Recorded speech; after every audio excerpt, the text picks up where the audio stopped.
तर स्थानिक स्वराज्य संस्थांच्या निवडणुकीच्या पार्श्वभूमीवर महाराष्ट्र नवनिर्माण सेनेच्या वतीने आज गोरेगाव पूर्व येथील नेस्को सेंटरमध्ये मतदार यादी प्रमुखांचा मेळावा आयोजित करण्यात आलाय।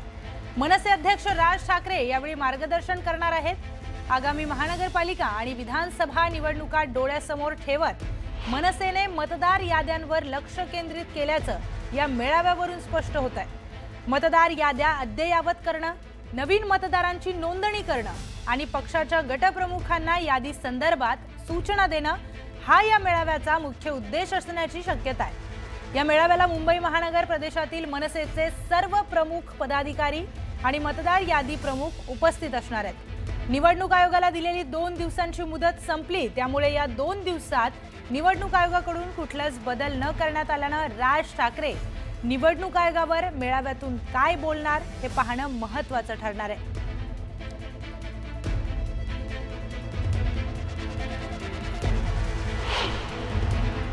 महाराष्ट्र नवनिर्माण सेना अर्थात मनसेचा आज मेळावा आहे आणि हा मेळावा खास BLNचा मेळावा आहे। म्हणजे काय तर बूथ लेवल ऑफिसर जो असतो बूथ लेवल एजंट त्याचा हा मेळावा आहे। आपण पाहतो आहोत मुंबई महानगर प्रदेश मतदार यादी प्रमुख मेळावा हा या ठिकाणी आयोजित करण्यात आलेला आहे आणि या मेळाव्यामध्ये मनसेच्या वतीनं जे BLA अपॉइंट करण्यात आलेले आहेत, मतदार यादी प्रमुख जे ठरवण्यात आलेले आहे त्यांचा हा मेळावा आहे। गोरेगावच्या नेस्को या परिसरामध्ये हा मेळावा आयोजित करण्यात आलेला आहे। मनसेनं यावेळेला जय्यत तयारी केलेली आहे स्थानिक स्वराज्य संस्थांसाठी, विशेषतः मुंबई महानगरपालिकेसाठी, आणि त्यामुळे जवळपास 10,000च्या वर BLNची नेमणूक करण्यात आलेली आहे। मी सध्या प्रमुख जो स्टेज आहे त्या स्टेजवर आहे, ज्या ठिकाणी आपण पाहतो आहोत की मान्यवरांच्या आसनाची व्यवस्था करण्यात आलेली आहे आणि नेस्कोचं हे मैदान जे आहे ते घेण्यात आलेलं आहे। सध्या मुंबईमध्ये उकाडा आहे आणि त्यामुळे खास करून आपण पाहतोय की 10,000च्या वर BLA बसतील अशी व्यवस्था या ठिकाणी करण्यात आलेली आहे। एकूणच जर बघितलं तर स्थानिक स्वराज्य संस्थांच्या निवडणुकांच्या पार्श्वभूमीवर काही दिवसांपूर्वी महाविकास आघाडी आणि मनसे अध्यक्ष राज ठाकरे हे निवडणूक आयोगाला भेटून आलेले होते। केंद्रीय निवडणूक आयोग असो किंवा राज्य निवडणूक आयोग असो, यांच्या संदर्भात ज्या काही तक्रारी होत्या त्या तक्रारींचा पाढाच या सगळ्या नेत्यांच्या वतीनं वाचण्यात आलेला होता। दरम्यानच्या काळामध्ये 2 दिवसांचा कालावधी या ज्या काही तक्रारी आहे त्याचं निरसन करण्यासाठी निवडणूक आयोगानं मागितला होता, परंतु या 2 दिवसाच्या कालावधी निवडणूक आयोगाच्या वतीनं कुठल्याही हालचाली झाल्याचं बघायला मिळत नाही आणि त्यामुळेच मनसे अध्यक्ष राज ठाकरे यांनी जो मेळावा दिवाळीनंतर घेणार असं जाहीर केलेलं होतं तो मेळावा ऐन दिवाळीच्या तोंडावरच घेतला जातोय, दिवाळीमध्ये घेतला जातोय।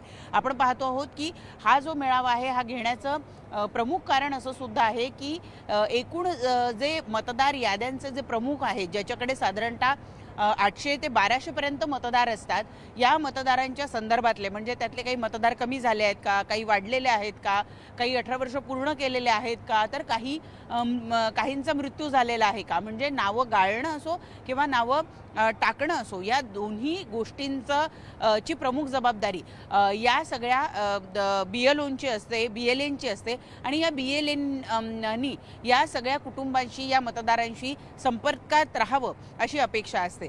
सगळ्यात महत्त्वाचं म्हणजे की ज्या पद्धतीच्या चे आरोप करण्यात आलेले आहेत महाविकास आघाडी आणि मनसेच्या वतीनं की काही नावं जी आहे ती जाणीवपूर्वक टाकण्यात आलेली आहे, तर काही नावं ही जाणीवपूर्वक गाळण्यात आलेली आहे।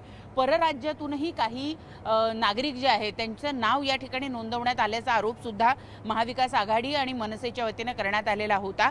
त्या पार्श्वभूमीवर अत्यंत महत्त्वाचा घटक ठरतो आहे तो म्हणजे मतदार यादी प्रमुख, आणि म्हणूनच मनसे अध्यक्ष राज ठाकरे आज या BLNना नेमकं काय मार्गदर्शन करतात, कशा पद्धतीनं त्यांनी त्यांच्या भागातल्या मतदार याद्यांची चाचपणी करून घ्यायची आहे, त्या बरोबर आहेत किंवा नाही, प्रत्यक्ष मतदारांशी संपर्क साधायचा आहे, या सगळ्या बाबींचं मार्गदर्शन मनसे अध्यक्ष आज त्यांच्या या मतदार यादी प्रमुखांच्या मेळाव्यामध्ये करतील असं दिसून येत आहे। एकूणच जर बघितलं तर या संपूर्ण स्थानिक स्वराज्य संस्थांच्या निवडणुकीला मनसेनं विशेष गांभीर्यानं घेतल्याचं बघायला मिळत आहे। 2017ला खरं तर मनसे अध्यक्ष त्यांच्या काही वैयक्तिक कारणांमुळे फारसा प्रचाराला पुढे आलेले आपण बघितले नव्हते, परंतु यावेळेला मात्र संपूर्ण ताकदीनं ते या निवडणुकीमध्ये उतरत आहेत.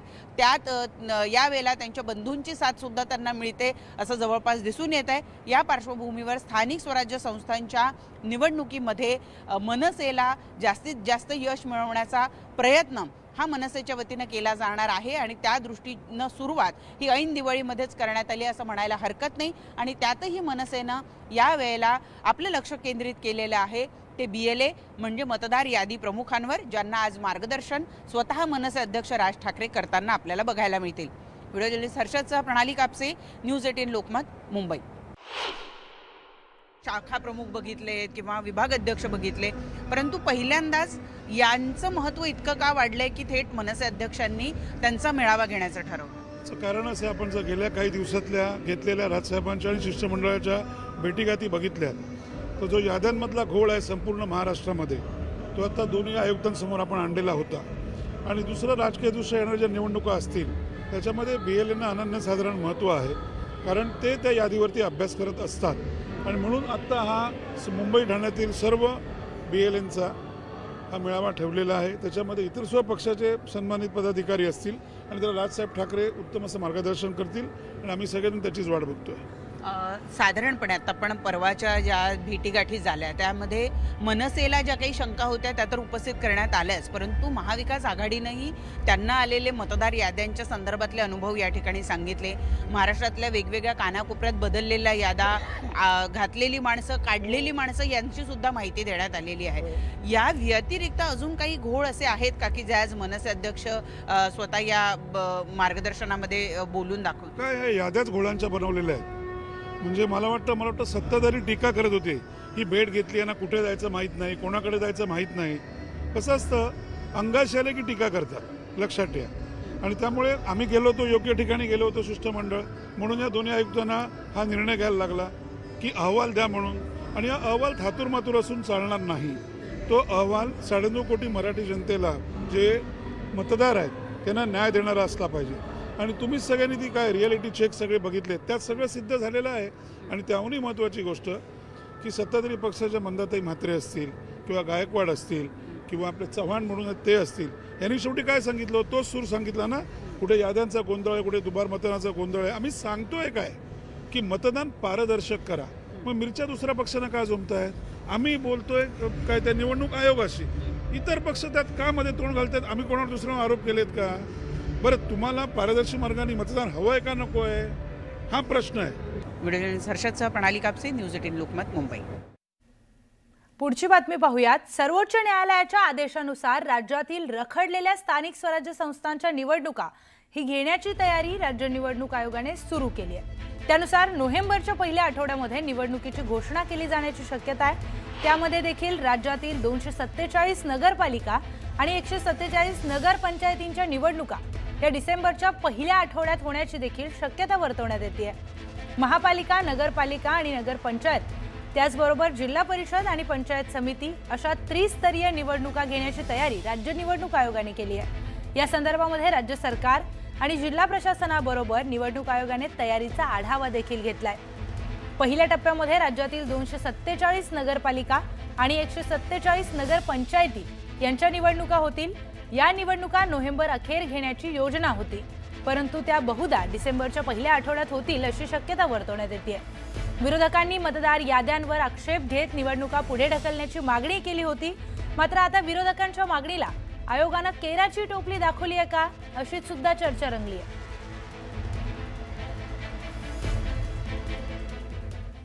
तर राज्य शासनाचं हिवाळी अधिवेशन आता नोव्हेंबरच्या पहिल्या आठवड्यामध्ये होण्याची शक्यता आहे. येत्या 8 डिसेंबर पासून नागपूर येथे अधिवेशन सुरू होणार असल्याची घोषणा करण्यात आली. स्थानिक स्वराज्य संस्थांच्या निवडणुकीच्या आचारसंहिता डिसेंबरमध्ये लागू होण्याच्या शक्यता आहेत. त्यामुळे हे अधिवेशन नोव्हेंबरच्या अखेरच्या आठवड्यामध्ये घेण्याच्या हालचाली सुरू झाल्यात. यावर्षी येत्या 8 डिसेंबर पासून हिवाळी अधिवेशन होणार असल्याची घोषणा सरकारने केली होती. मात्र 31 जानेवारी 2026 अखेर स्थानिक स्वराज्य संस्थांच्या निवडणुका घेण्याचे आदेश सर्वोच्च न्यायालयाने दिल्यामुळे या निवडणुकांसाठीची आचारसंहिता डिसेंबरमध्ये लागू होण्याची शक्यता आहे. त्याचा परिणाम अधिवेशनाच्या कालावधीवरही होऊ शकतो. जेमतेम आठवडाभरच हे अधिवेशन चालेल अशी देखील शक्यता आहे. हिवाळी अधिवेशनात सप्टेंबरमधील अतिवृष्टी आणि शेतकऱ्यांच्या मदतीवर चर्चा होण्याची शक्यता आहे.